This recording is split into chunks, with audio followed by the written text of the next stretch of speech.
Hey friend, my name is Bryce Henson, CEO of Fit Body Bootcamp and one of your co-hosts here at the Fit Body Inside Look. Now this show is for our franchise partners and for those who are interested in joining our brand, where we execute meaningful interviews with our franchise partners, internal HQ team, coaches and clients to be able to provide you more insight and to get more acquainted with our brand and also to showcase the business opportunity available. Thanks so much and enjoy the episode.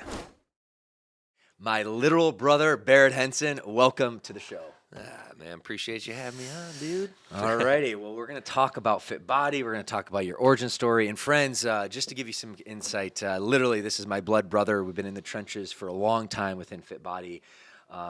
I started in 2012 as a franchise partner. Barrett launched, I think, 2014, 2015. And really, this episode is to unpack Barrett's experience as a franchise partner.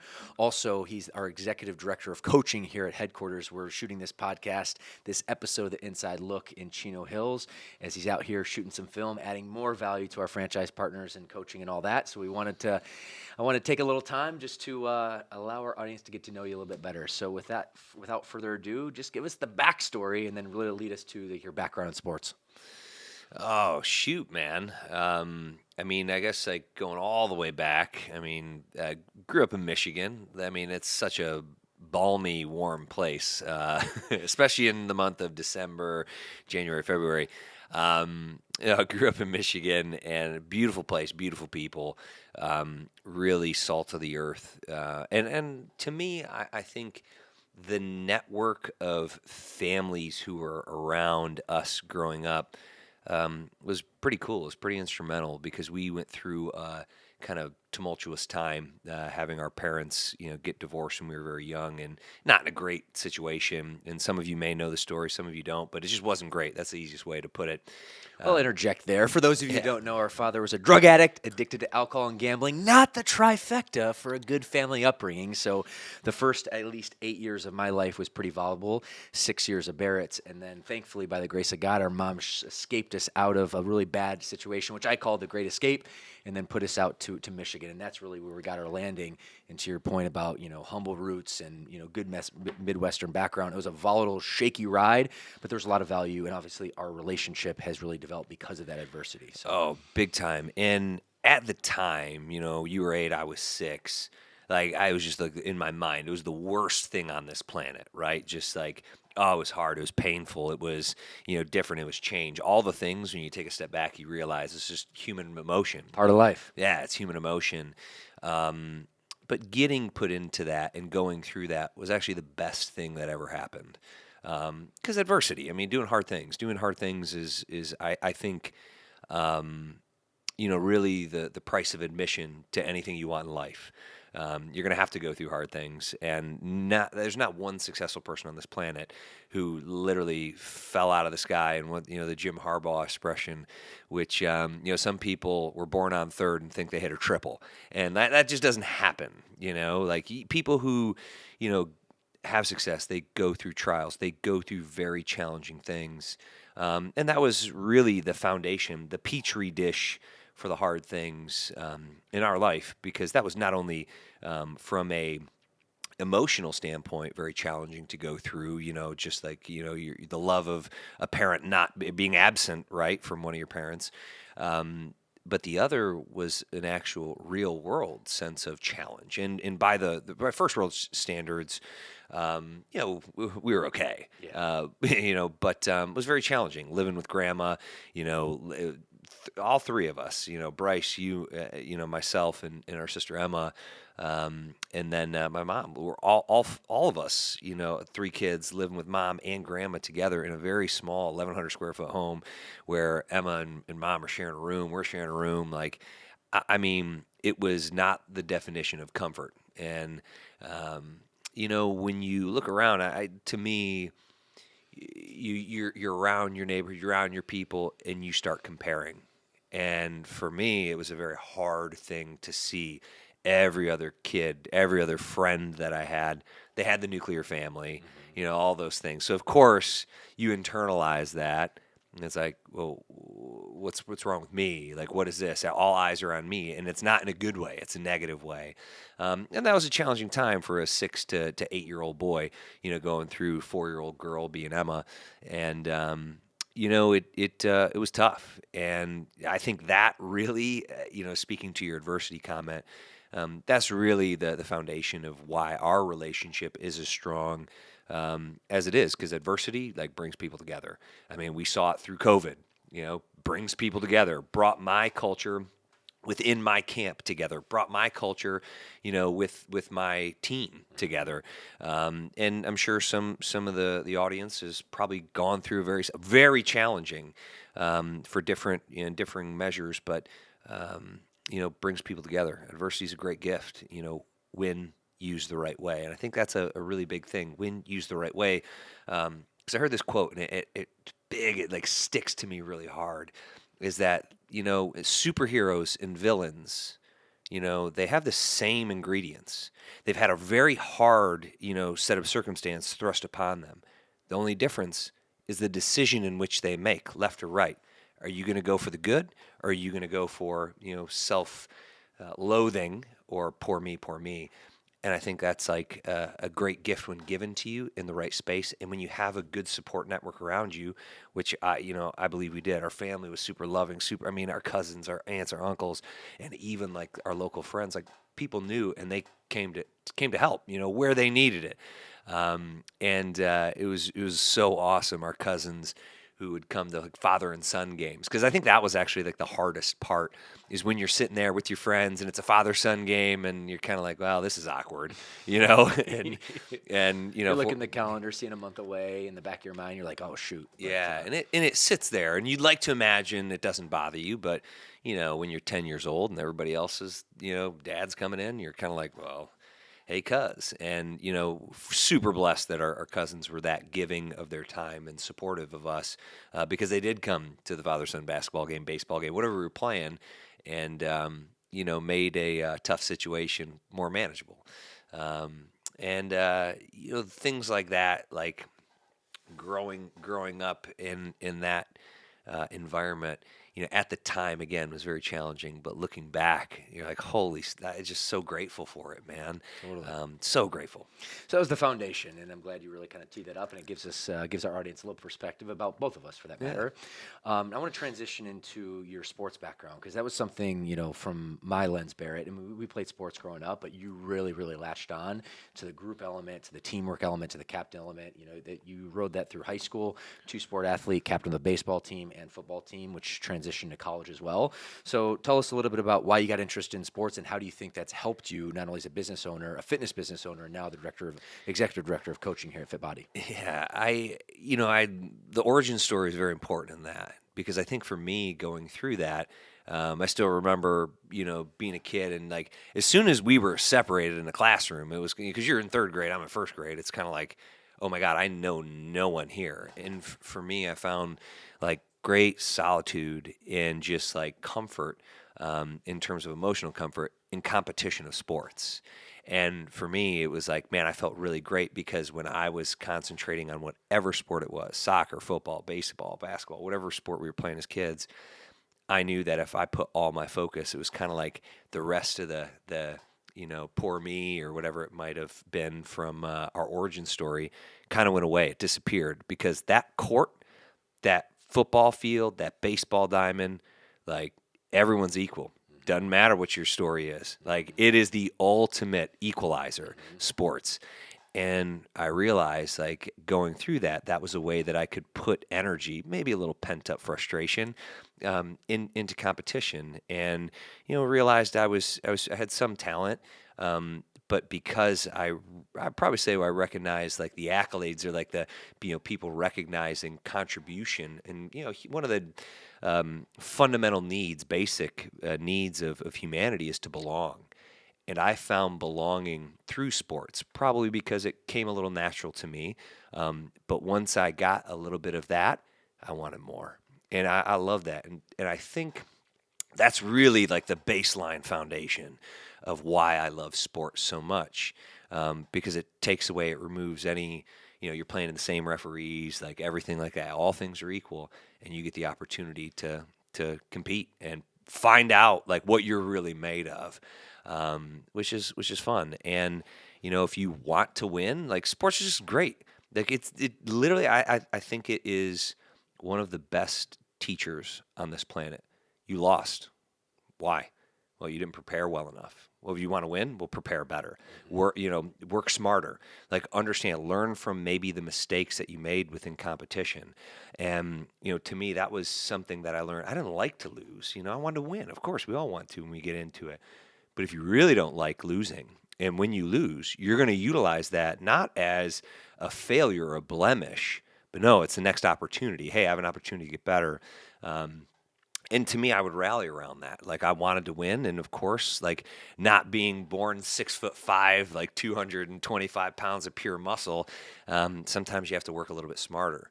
So for me, I would study counts in baseball, and I wanted to know how old the pitcher was, what was the strike to ratio, your strike to ball ratio, walk to strikeout ratio. I would try and I would go down our stats because we would track their pitches. We would understand from a this count to this man on base to that man on base probability and statistics. So I would be sitting on a 2-0 fastball. I know it was coming because I had a 78% probability that it was coming from a right-hander to a lefty. Knowing the game, getting so granular about it because I wanted to win that much. It taught me if I wanted to win, like maybe I had to outsmart people. And I think, it just goes back to being resourceful. And translate that to anything in life, business ownership. Yeah, I was going to say translate that to business ownership, fit body ownership, and also maybe just your role and how you've been able to support and lead your coaching team to be able to help our franchise partners. And to me, like leadership, and people get all, it's like start by leading yourself. And for me, it was not like, oh, I want to be this great leader. I would just lead myself. If that was if the end game took me in that direction, I needed to go, and it wasn't a lip service. So I would do that. And to me, once you start doing that, other people notice, and they're like, oh, maybe I should probably do that too. And all of a sudden, you have a culture of people studying probability of pitches, studying probability of downs and distances, from a sport aspect. And that's very easy for me to look at from a sport aspect. But then it translates. I mean, this is something that we, in our new coaches onboarding process, our playbook, we watch game film, we study, we meet, we communicate, we give feedback, we lead. These are all things that, you've taken from a baseball perspective and then been able to translate that into the fit body world for the benefit of our owners, our coaches, that creates massive retention and profitability. Yeah, and I just think, sometimes game film is the most humbling thing to go through. It really is because film is totally objective. They don't lie. No, it does not. And, you might think, when something's playing out, like, oh, man, that looked great. And then all of a sudden you watch it back and you're kind of like, that was pretty good, but it wasn't incredible, right? So I find that interesting, and it helps with self-awareness. I really feel it helps with self-awareness. And to be successful in anything, I really feel that is one of the strongest components of leadership. And it's something that, it's not factory installed. Like you have to work on it, and you need things like film, objectivity to point that out to you. And that's why it can sting when you watch it, when you hear it, when you first get it. But once you step back and understand that the message coming across is going to help you, it becomes more digestible. And the next time something like that happens, you can anticipate the need before it's there. In sports, that was the case. We would anticipate the play before it came because we knew that formation and this down and distance on this hash, or even in baseball, going back to counts, like that was the same thing. Guess what? Human behavior is very similar too when you put it in a business standpoint as well. So we could now anticipate, for example, with clients, we can anticipate how they are going to feel after their first, second, third workout. We know what's going to happen. We can proactively tell them, hey, this is, tomorrow you're going to wake up and you're going to feel sore. These are the 3 things I need you to do right now. I need you to get some water, get your protein in, get a good meal, and then stretch before you go to bed, because you're going to tighten up overnight. You're going to wake up, and all of a sudden, the next morning when they wake up feeling sore, exactly what you spelled out for them, they're thinking, oh my God, you know this. And all that was going a little bit extra to give them a great client experience and understand, anticipate their needs. And by having conversations with clients, with your team, and listening and knowing that you might not have all the answers, the people on your team might. It's your responsibility as a leader to pull them out, to draw them out. Um, but you have to be a little self aware and understand you might need to ask and listen. Heck yeah. All right, I want to transition into after college, which I'm curious on where you went to school, at least for the audience perspective, and then what your first role or career was out of college before Fit Body, and then we'll kind of parlay into your business ownership within a Fit Body. Yeah, I was fortunate enough to go to Albion College in Michigan, small school in Michigan. Loved it. Oh man, it was great. You either when you got there, like you either loved it or you didn't, and you found out within the first semester. It really was, and half of the students were athletes, and that's really why I went. It was an incredible opportunity to do two things: play football, play baseball, and that's what I loved. Like sports were in my blood, and the greatest gift that actually taught me was self-discipline, self-accountability. Because during that time, like, of course, you're playing two sports, you're going to college, and I also had three jobs at that time. And yes, of course, you still want to have like a little bit of a social life going through. So it was like one thing to the next. And in order for you to enjoy your time with your friends, you have to check all of these boxes. And for me, that was pretty like some people say it's a little overwhelming. I'm like, no, it was what I needed. Like it kept me in the straight and narrow, so I didn't get distracted, and that was an incredible gift, the gift of accountability. That was the greatest thing I learned at school. And afterwards, as I transitioned again, a lot of the lessons I learned in sports fields. Carried me to my first professional career. Going through again, I transitioned to construction management or utility construction, specifically in the electrical engineering background or utility construction. So, building big transmission lines, big wind farms, big collection systems, substations, transformers, stuff I did not go to school for. So, like I sit back and so at night I get this opportunity because I did have a background a little bit in construction through college and interior stuff, not utility work. So after going through whatever training I had on onboarding and then getting out to different job sites and those sorts of things, my evenings became I have to learn electrical engineering. Like this is so I'm going to go to work. Like after I go to work, I'm going to go to work to learn this stuff because I'm not going to step in that substation, step on that project, and feel not prepared.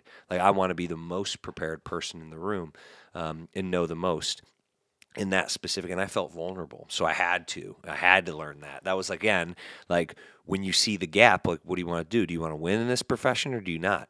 And for me, it was like winning was the only option. So, of course, I'm going to go ahead. So, you buy a whole bunch of books.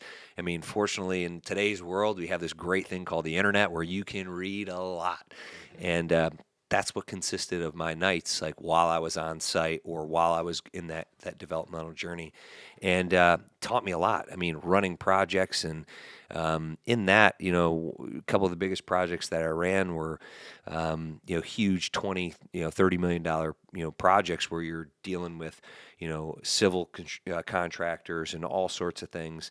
So you have to deal with people. And in our business now, Fit Body, that's what you do. We're in the people business.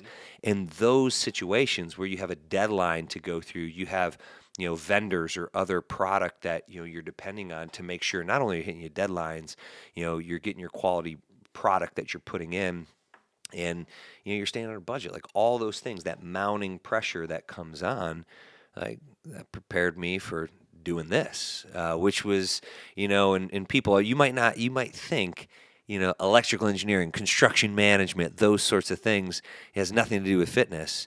And you're right, from the end game product, it might not, but the process. It is literally about the process of understanding, not only from an individual standpoint, like your accountability and your mindset, but then how do you apply those lessons in a new arena?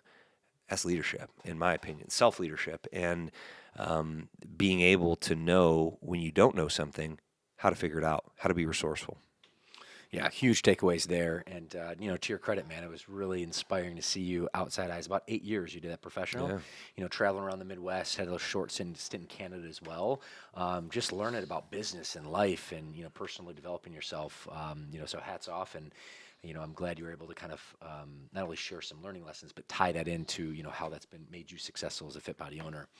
Which now I want to transition into really your ownership lens at Berkeley Fit Body, which is one of our top 5 most successful locations in the entire brand. So it's pretty cool. Really proud of you, my brother, and you've been really a staple within our brand. Also, one of the sites for on-site experience. Your location in Michigan hosts one. My location in Southern California hosts one. And on-site experience, for those of you who don't know, is a week-long comprehensive full training when our franchise partners get awarded a territory. This is their onboarding training before they launch the location, so it gives them the foundation. So that all said, though, before we kind of go into that, how did you hear about Fit Body? And we'll talk a little bit about. I say tongue in cheek because it's a funny story. And then if you could tell us a little bit about the transition and really just give us the bird's eye view of your ownership or your ownership as an owner at Berkeley Fit Body. Yeah, it's crazy. So I'm gonna say this, and this is gonna sound nuts, but Berkeley Fit Body Boot Camp, the foundation of Berkeley Fit Body Boot Camp, is from Panama City, Panama, the country. That would be true. And Bryce knows this story. He was there, and actually, he was the reason. The previous career, 8 years, working in that, and a lot of great highlights. At the end of the day, when I kind of sat and evaluated, I was almost 30 years old, and I was successful in this, and I kind of came to a point where I honestly have two options right now. I can either go all in and make this a long-term career, or I can do something else. And, I was fortunate enough to be in a mastermind at that point. And one of the speakers who came and talked, his name was Gustavo, and he was from Argentina. And, he spoke obviously fluent Spanish, being from Argentina. And that was one of my goals in college. I really, really wanted to, but playing 2 sports in college and having the requirement to get a major was to study abroad, and me being a undereducated college kid, saying, "Hey, listen, I would love to get a major, but when I go to the baseball coach and be like, 'Hey, I have to study abroad,' he's like, 'Hey, great, man, do it in the fall,' and then the football coach is like, 'Hey, that's awesome, do it in the spring,' and because they don't want to lose you for a season, and totally understand. And so at that point, I put that dream on hold. And listening to Gustavo just hit me. It was like a lightning bolt to the chest. And I kind of realized I need to do something. And if I'm not going to do something about it, I'll miss this opportunity for the rest of my life. And so at that point, made the decision to go on sabbatical. Took 6 months, spent it in Central America, studying Spanish and pursuing fluency. And I think conversational, I think fluency is something you always chase, but very proud of that. One of the coolest things that I've been able to do, at the age of 29, go and do that. It's pretty neat. And while I was down there, just a lot of things kind of aligned, and met some people, and just kind of was one of the first experiences in my life where I was overwhelmed by gratitude and also probably a little bit of self-shame, because all of my life leading up to that, I was looking at my life from the first world lens. Comparison is the thief of joy. And as our childhood, I was always comparing. And when I lived in Guatemala, I saw poverty. Real poverty, getting robbed twice down in Guatemala, type of poverty. And, on one hand, that was, an overwhelming experience, especially staring down the barrel of a gun and having a knife held to your chest. That was pretty tough. But still, in all the experiences, and I don't mean that to scare or whatever, but all the experiences down there, met some really great people. And I would argue people who were happier with less, way less than I had.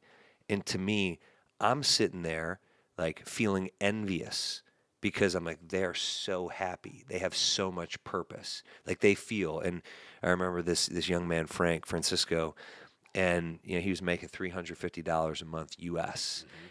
Working the midnight shift at the hostel that I was living at. And he was the happiest dude because he lived with his brother, his dad, his siblings. Like, they lived together, and that's what they did to pull each other, just like help each other, right?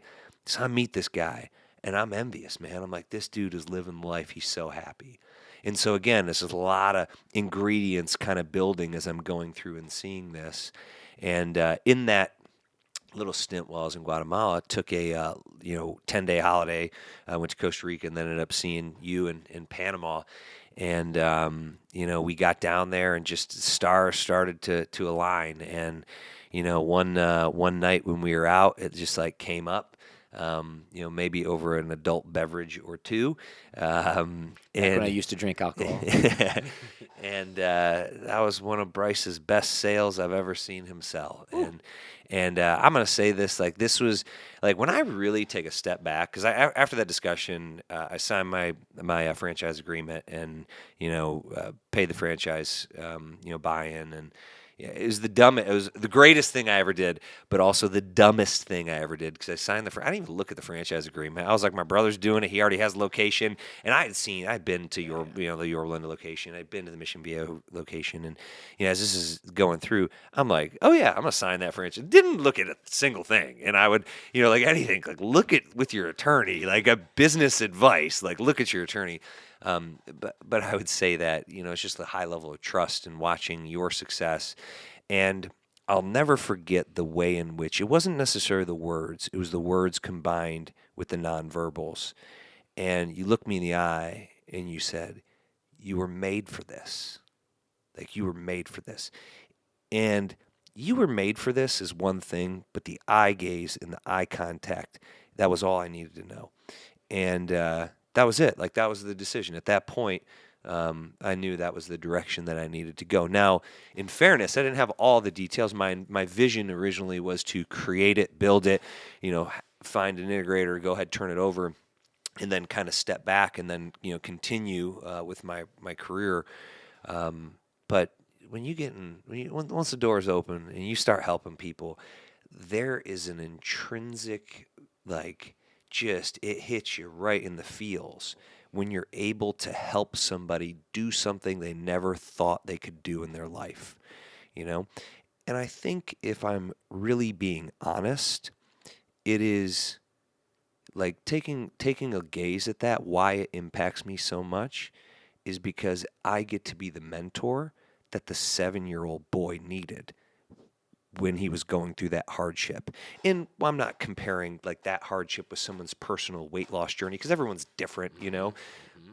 But the emotion is still real. It's very, very transferable. And being honest, I think that's why I gravitate towards it so much. And that's the same feeling that I get when I get on a coaching call with a franchise partner. And I'm like, tell me what your problem is. What's your biggest bottleneck? Let's get through this, because chances are somebody else in the brand has already gone through it. Chances are something, else has happened that I've maybe had visibility in. And the greatest gift is, remember the eye in the sky with film, the objective look. I don't have an emotional connection to the clients in the camp, so I can see it a little bit easier to help give coaching. But for me, it's the outcome of helping that person through that challenge, which just lights me up. It's more energy than I think people can really understand. Yeah, well, and I think, outside eyes looking in, dude, your heart's freaking of gold. You have an incredible amount of passion. You love fitness. This has been a lifestyle. You've seen the amazing benefits it's been able to provide you in your life.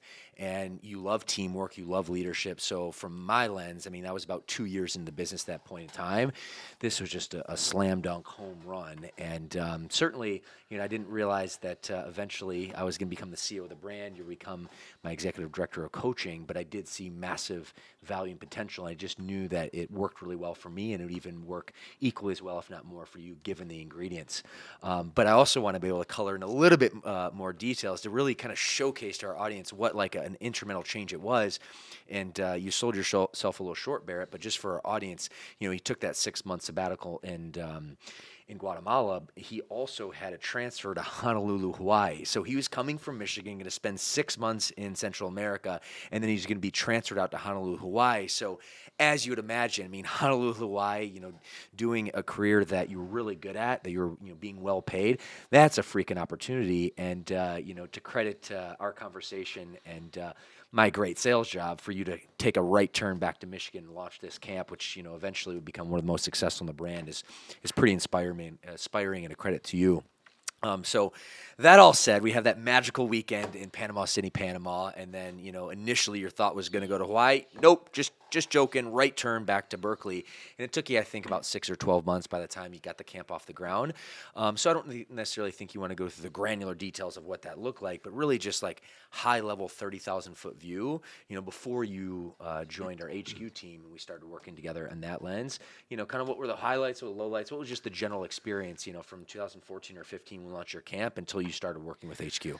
Yeah, that's a loaded question. I probably, I'll tell you this, the first session that I ran, and it was the day I opened, was Saturday, August 8th, 2015. And I ran 2 sessions, an 8 a.m. and a 9 a.m. And I remember after going through the first demonstration, going around, and then we, shotgun start, just like we normally do in boot camp. And, body weight squats was one of the exercises. And I witnessed some of the worst squat form I've ever seen. And I took a step back because Well, let me interject real quick before you step back. You also got to keep our audience in mind. Barrett, at that point, had spent nearly 3 decades, 2 decades, if you will, but like working out, lifting weights, being on a sports team. So, Barrett's eye is, for good reason. He's executive director of coaching for a reason. He has a very, very strong technical mindset, probably most than the average owner. So, just want to color in that perspective. Continue on. And I mean, you're right. Like I was fortunate to have all that guidance and just education around lifting and exercise science. But as I watched that first station go, I was like, oh my God, people need my help. Like that was a very real emotion that went over me. And I was like, all right, here we go. Like that was a very fun. It was a heavy emotion, but at the same time very fun, because it was like, oh my God, I all of the 20 years of lifting or 15 years of lifting that I had done in the sports career, and all the way through my previous career at my old job, that's what kept me going, right? It kept the discipline of hey, I'm gonna lift, I'm gonna do this, and self-discipline. I was able to utilize that experience to help somebody else. And that's the best feeling, right? So that was a huge highlight in my, right from day one. I was like, I know people need this. And I knew I had made the right decision. I knew at the time the scoreboard wasn't telling me that, because it's the first day you open, and that's one of the most emotionally draining days that you could ever have. You're so excited. You're nervous. You don't want to mess up. All this money. You just made this massive commitment. There's a lot of unknowns. You're excited, but there's a lot of fear as well. Totally. And to see the connection that happened in that first session, it was like, man, this is it. This is awesome. I'm going to be able to do some really good things. And that from that day on, it was like, man, this here it is. This is gonna be fun. And kind of going through, I mean, there's a ton of lessons, and not enough time on this podcast to kind of showcase. But my growth happened just because I cared about people. And I mean, I was a one-man marching band, which I do not recommend when you're opening your location now. I mean, you launched in 2015. Now the infrastructure of our brand, it's just a different universe. So for our audience, you really can't compare Barrett's infrastructure when we launched, but you can compare the feelings, the emotions, the anxiety, the excitement, and all that. So that's really what I want you to take away from this. Yeah. And at that point, I mean, I was so grateful for it. I was actually very grateful we didn't have it, because it forced me. I'm an experiential learner, and going through that, watching it, seeing it, doing it, being through every step of the business, it helped me understand how I wanted to create the client experience. Because when it comes down to it, fitness is tough. Fitness is hard. It's simple, it's not, it's just not easy. And as you get into it, most people, the reason why people don't do it is because it is hard. It's really freaking hard. but being able to not only understand that, again, anticipate that need for somebody, you can do a better job of connecting with them emotionally and helping them. Because, like, all of you have gone through a workout. You've woken up one day and you're like, I just don't want to do it today. I just don't want to do it. Well, guess what? A lot of other people don't want to do it. But you know who doesn't care about that? Like success. Success does not care about that, So if you want, you have to pay that toll. And most people do not have that mindset. And I understand it's okay, but as a coach, as a servant leader within your location, it's how do you better connect with that? How do you anticipate that? And how do you showcase, the care when somebody's going through like a self-limiting belief or something like that?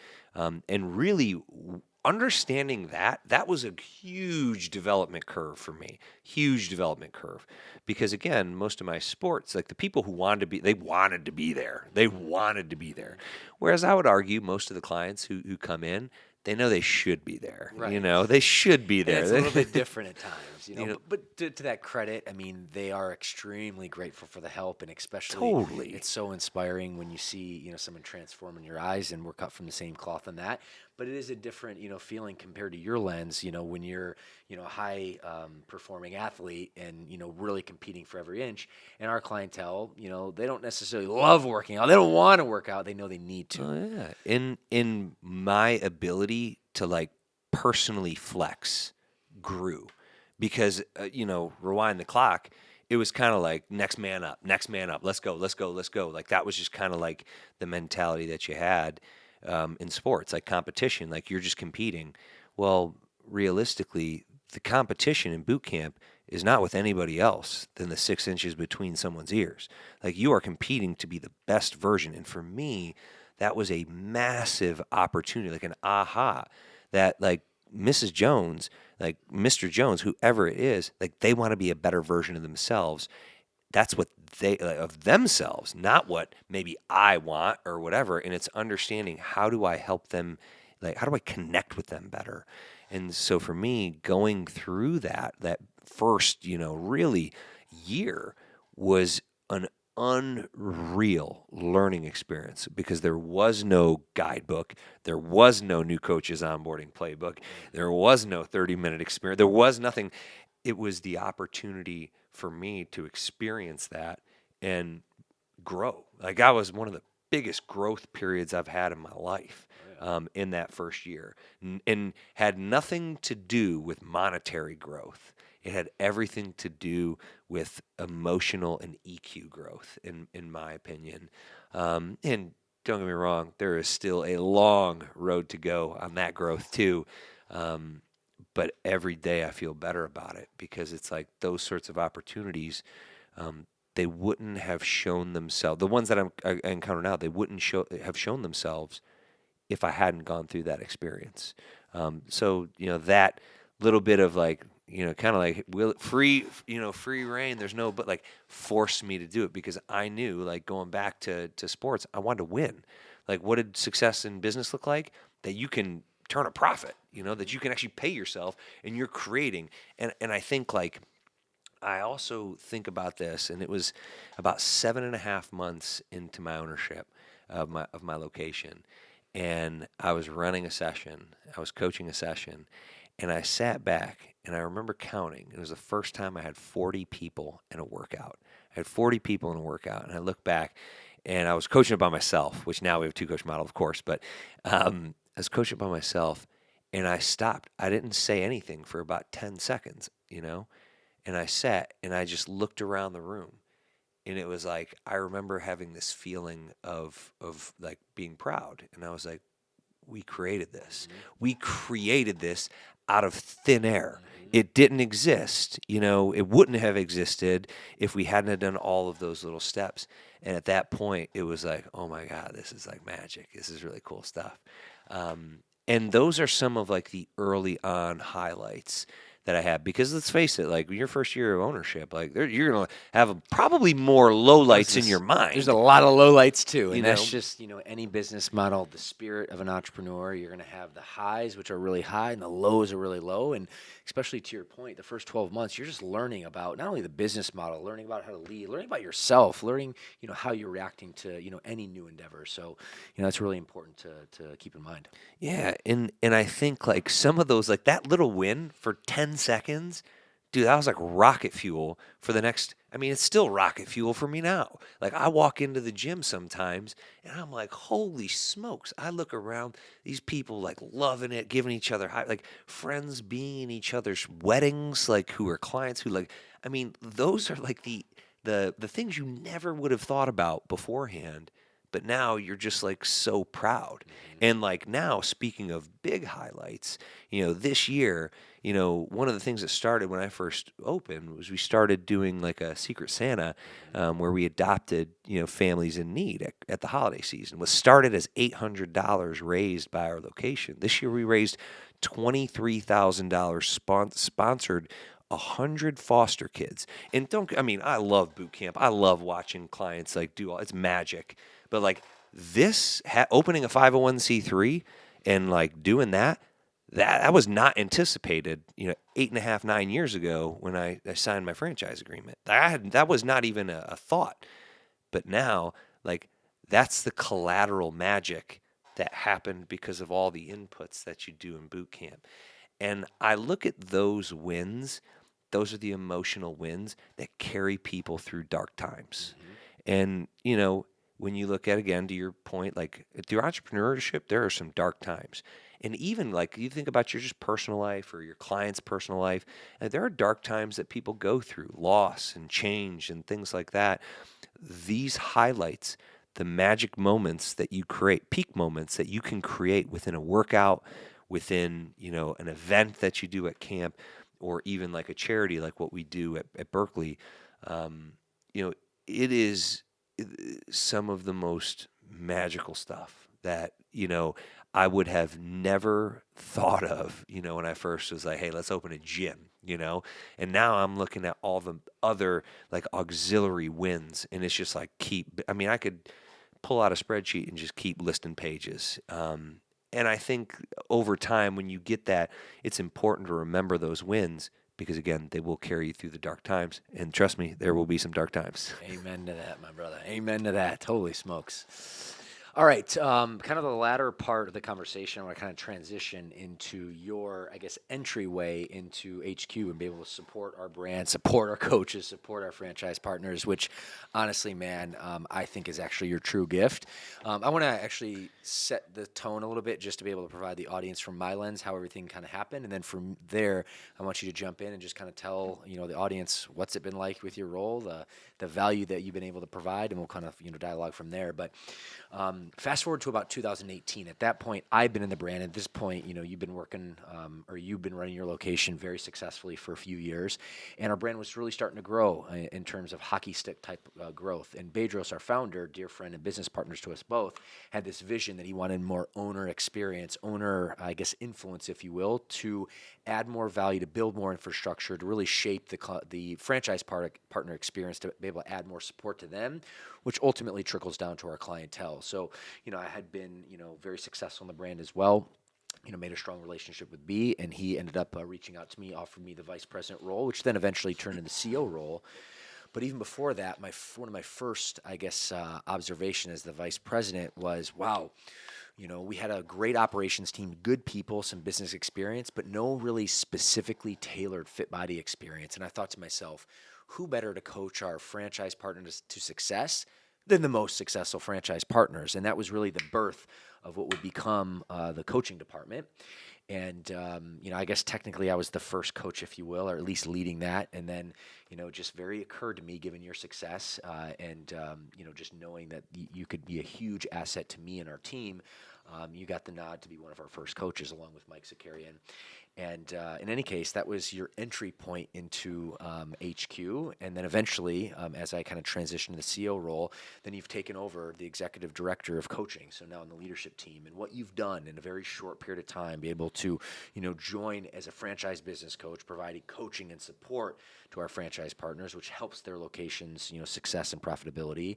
Then what you've done is you've created, as you transition into this particular executive director leadership role, you created the new coaches onboarding game plan. You've created so much infrastructure and support. One of the biggest things you've done just in the last 12 months is taken on the programming of the workout of the day, because previously we had some technology that helped our franchise partners out, but we didn't really have a done for you paint by number system until you brought that into the brand early 2023, which has been a game changer. When I look back, we've added so much support and structure just in the last few years, even since COVID, but single-handedly that access and that support alone, holy smokes, has made a huge world of difference, not only from the client's, workout experience, from their result experience, but also their safety experience, but just added so much support and just really released a huge weight off our franchise partners' shoulders for their coaches not have to do, spend hours in programming. So it's just been a massive win for the client, massive win for the franchise partner in terms of bandwidth, in terms of helping support and also saving payroll. So unbelievable. And there's a few others as well. So I just wanted to, from my lens, I wanted to really set the tone for you and kind of paint that picture to our audience. And that's really how you entered the brand from the HQ lens. So from your perspective, how did that transition happen? And then really, what's been some of the highlights and really the most fulfilling things in your role serving our brand? Man, that's all. It's a great question. And, kind of going back to something I said a little earlier, like one of our basic foundational human needs is to belong. And I've always kind of felt that without even verbalizing sports teams, that sort of stuff. I wanted to belong. And I believe you earn your belonging by contributing. And that's all I ever want to do is just make sure that I'm a valuable contributor to the team, bringing value, more value than you could, than people are compensating you for.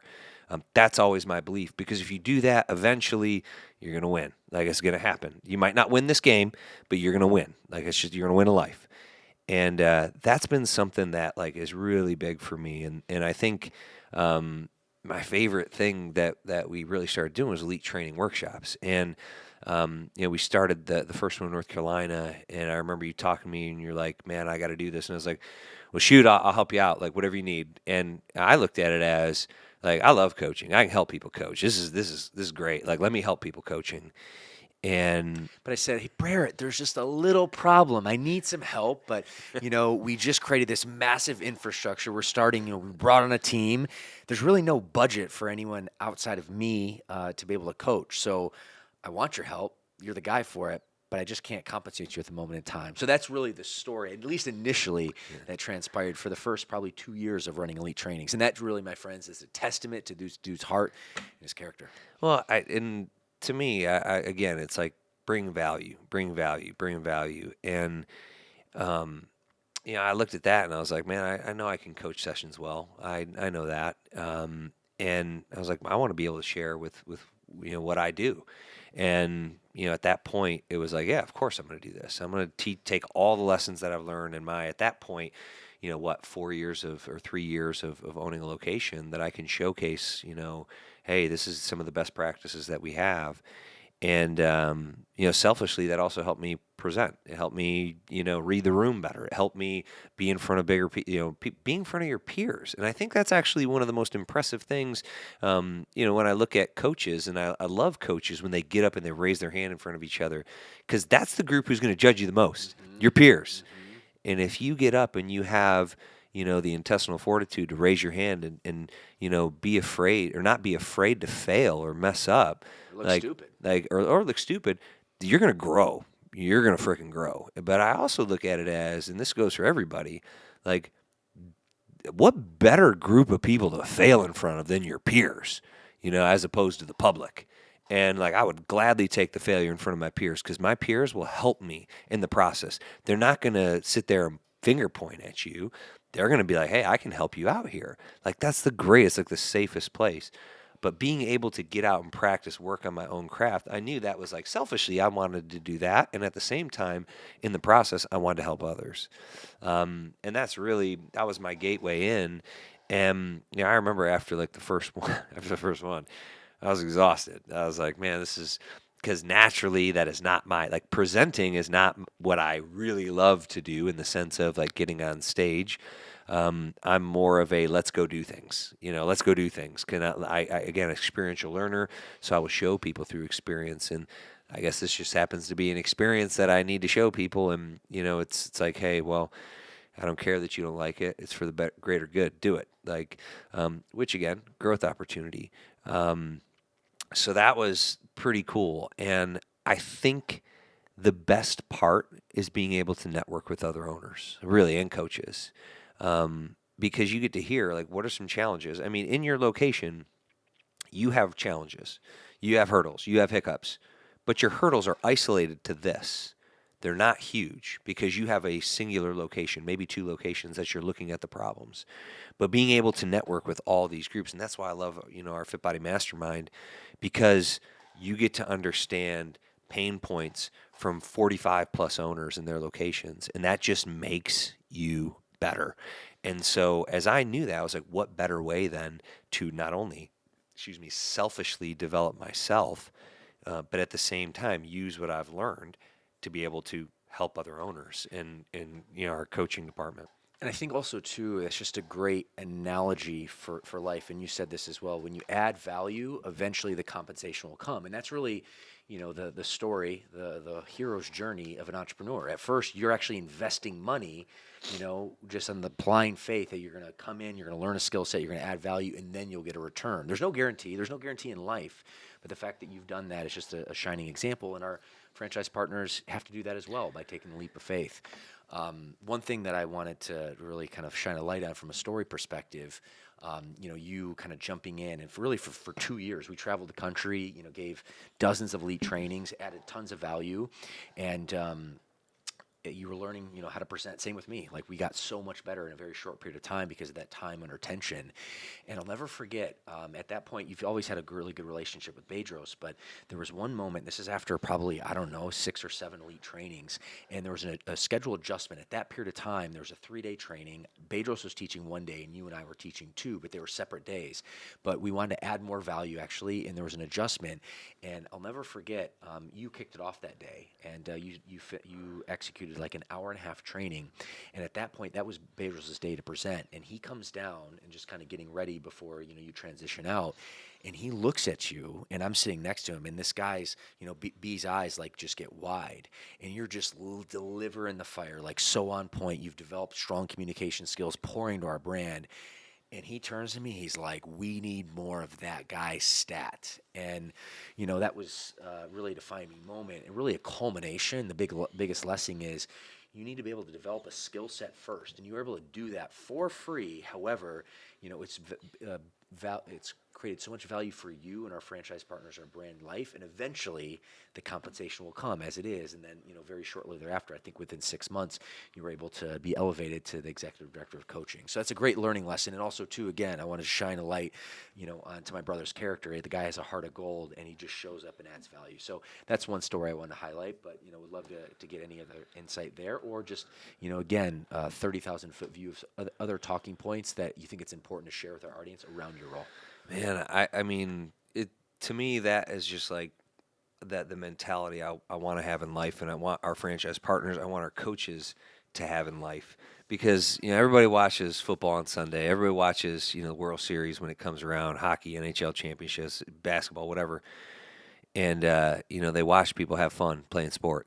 Like, they don't realize how much practice, how much individual drill, how much stuff that goes into making that 3 hours on TV, like, look effortlessly. And, really, like, I'm just blessed again when I look at that. Like, I put in reps to do that, because I mean, if that would have been fast, like rewind the clock, and that was the first time I presented, would that reaction been the same? Probably not. Probably not. But at the end of the day, like you have to do the work to get to that point. There's always a price of admission. There's always a price of admission, and I think that sometimes we forget that. And human nature is you're going to, because you look at it and you're like, oh, that looks so easy. You're like, LeBron James makes that look so easy, and you're like, yeah, you're right, because you don't see all the other stuff he's doing behind the scenes, right? And I think that's really important, and I want to be able to help instill that mentality with humans, just our people, our brand. Because if you do that, like winning is a habit, excellence is a habit.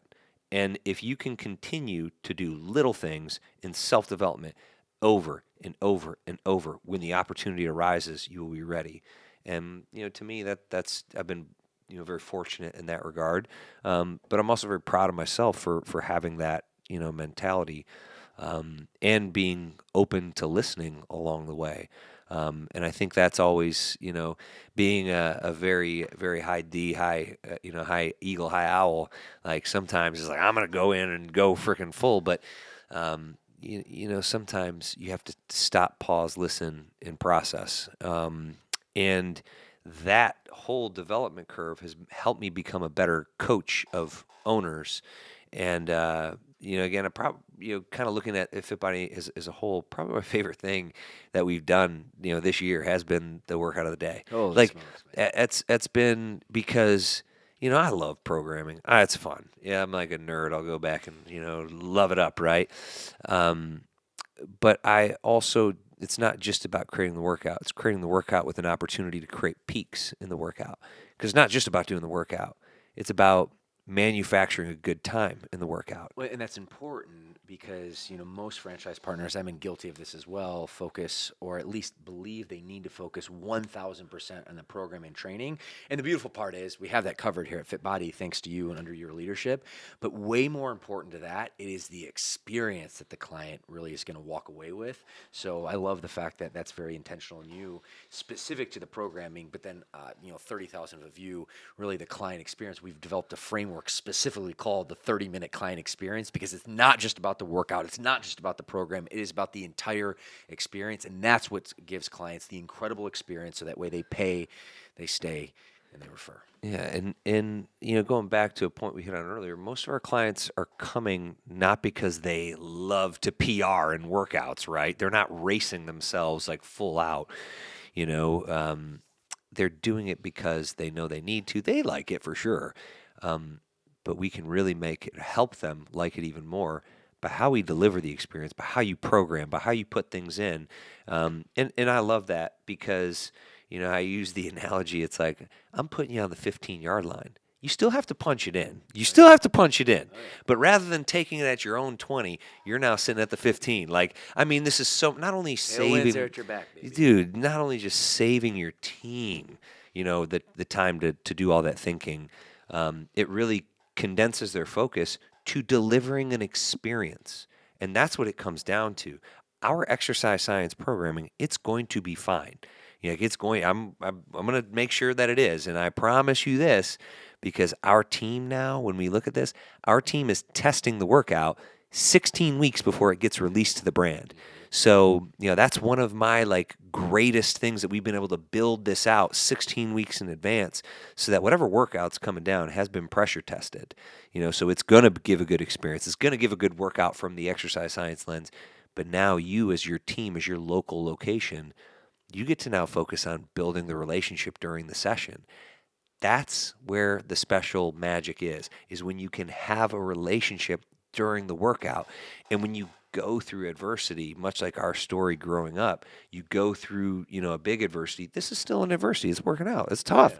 Yeah. You build stronger relationships. And as a coach, as an owner, if you're doing that with your clients, that relationship is going to get woven even stronger. I just, again, leading with value, if I can shorten somebody's time and how much it takes them to do critical thinking, guess what they get to do? They get to invest that time instead in critical thinking of a workout into critical thinking of, how can I make this person's day 1 degree better? which is the most important thing, and that's the value of our brand. We take the guesswork out of that, the structure's there, so the franchise partner, the owner, doesn't have to worry about the program, the technicality. They need to worry about investing in their client and the client experience, and that's really what makes all the difference. Yeah, it's like stay in lanes, and the shorter we can make that distance, and it's just gonna allow you to invest in the human capital, which that's who we are. I mean, it's who we are. There's a reason why at the end of every workout it's family on three. Like there's a reason why we do that, and it's because we care, and I think that care needs to start with the leadership team, like any organization. It needs to start, the visionary needs to start there, and that falls downhill, and you have to, and as a leader you have to protect that, whatever it is, at all costs. And I'm fortunate because when you start getting around people who express that commitment and that care and that like love, you know, like you go to bat even more. You go to bat like I look at our leadership team at HQ and it's like, man, I work as hard as I do because of them. And I also work as hard as I do because of every time I hop on the phone with a franchise partner, like I have to look them in the eye, the proverbial eye, even though I'm not, maybe not on a Zoom or whatever, and be like, yeah, I'm doing everything I can to help you, to make your life better. And I love that feeling. I love that feeling because deep down, again, like I'm going to give more value than what is expected because I care about the people who are around me. Like that's teamwork, and that's why, like, kind of going back to the sport analogy and just life in general, why I feel so strongly with sports. It's what you do in a team. Like it's about the mission, and you do everything you can to protect the mission. And like fitness has changed my life. Like you know, it's been the backbone, like going through, 8 years in a different profession, going through high school, college sports, and even now, like even today, like it is my backbone. It is what keeps me honest. Like every day I got to look in the mirror and be like, did you get better today? If I worked out, I'm like, heck yeah, I did get better today, right? And if everything else failed, like I worked out, like I won. Like I won at something today. Um, so I think that's just, it's magic to be around people who kind of share that same thing, same, mindset. And it's kind of why I feel like just so blessed to find people who want to do that. Amen, my brother. Well, I think that's an incredible transition to, I guess, my last question. If you could take us home and certainly provide a lot of value, and also too, just open up the kimono. And my friends, the whole goal of this is be able to showcase my brother, who I love dearly, but also too has added so much value to our franchise partners and our brand. And hopefully, we'll do the same for you as you enter and become a Fit Body franchise partner. So, I guess my last question, parting piece of words of wisdom, is there's someone watching this right now who has the interest, has the passion, has the enthusiasm, has the excitement, knows that they're about to make a change. They want to make a change. They want to open a business, create more financial and time freedom for themselves, especially a passion-based business that inspires fitness and changes lives. But for whatever reason, there's that little voice in the back of their head that we both have experienced telling them that, hey, maybe this isn't for you. Maybe you can't do it, whatever the case may be. What would you say to that person? What would your parting piece of wisdom be? Ooh, man. The words you tell yourself, your brain perceives as accurate. That's one thing I would say. So if you tell yourself you are going to succeed, your brain is going to go to work to make sure you succeed. And the same as the opposite. And, one of the things that I've really worked on myself, and that's exactly it, is, hey, I'm still learning technology. I'm actively learning technology. Not that I'm bad at it. I'm actively learning technology. And that's important. And I would say that, as an owner, I'm actively going to win. I'm actively going to do this. This is what I'm going to do to win. But really, if someone is going through that, like my big call, like I just hit me up, DM me, send me a message. Like I would love to hop on a call with you and showcase everything I possibly can. Because I love this brand. I love our people. Like I love our team. I love our coaching team. I love everybody in this brand because we're going towards a big, meaty, lofty goal. And everybody on that train like has the same mentality. And I want to make sure that people who want to get on this train, like they're the right people getting on the right bus or right train. So please hit me up. I would love that. And just remember the words you say to yourself matter. So do an audit to yourself. We all have reservations. We all have self-limiting beliefs. We all have imposter syndrome at some point in our life. But remember what you say, and by doing hard things over and over and over and over and over and over, like working out, you develop that muscle. So. Well, my friend, I think that's an incredible way to segue and wrap today. Friends, I know you got a ton of value. Assuming you did, give us a like and subscribe, and pass this over to someone that needs some inspiration. Hopefully this has helped you and helping you on your journey of fit body ownership within our brand. So before we wrap today, man, I just want to take a second to acknowledge you. Certainly, I am so grateful for you from my work, from a work perspective, for you, being my partner in crime from a franchise partner perspective, now, serving our brand in a major way. You have a heart of gold, and more importantly, I love you, and I'm so proud of you. Yeah, I love you too, brother, man. All right, friends, we'll see you in the next episode. Thank you.